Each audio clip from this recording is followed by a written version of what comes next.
రాజా, అతనిలో మార్పు వస్తుంది. నీ దగ్గరకు వచ్చి నిజం చెప్పి తీరుతాడు. రాజాబాబు, కిషోర్ బాబు డబ్బు కోసం ఆ పని చేసి ఉండొచ్చు. స్వతహాగా ఆ బాబు చెడ్డోడు కాదు గనక తప్పకుండా మారతాడు. మన దగ్గరకు వచ్చి అన్ని విషయాలు చెప్తాడు బాబు. చెప్పడం ఏమిటి? వెంటనే వెళ్ళా ముఠాన్ని పట్టుపట్టాడం చేసి బొక్కలు నొక్కేయడమే. నా ఆశ అదే. కిషోర్ లో మార్పు వస్తుంది, నా లక్ష్యం నెరవేరుతుంది. అతను పద్మవ్యూహంలో నుంచి బయటపడతాడు. నా చెల్లెలికి అప్పుడు బాగుపడుతుంది. బాబా, మీరు చెప్పింది నిజమే. ఆ దుర్మార్గం నుంచి దూరంగా వచ్చేస్తాను.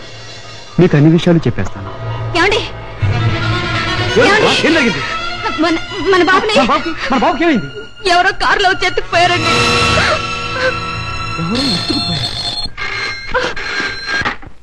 Hello, Kishore speaking.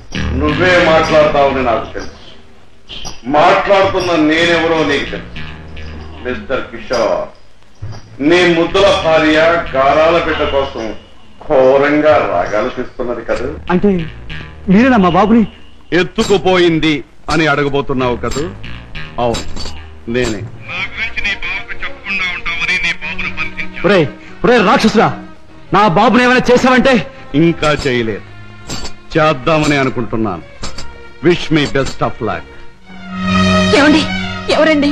బాబుని ఎత్తుకుపోయిన వాళ్ళేనా? వాళ్ళేం కావాలంటున్నారు? ఏది అడిగినా ఇచ్చేద్దాం. డబ్బు, నగలు, ఇల్లు, ఆఖరికి మన ప్రాణాలైనా ఇచ్చేద్దామండి. పద్మ, నా ప్రాణాలు తెగించిన బాబుని తెచ్చాను.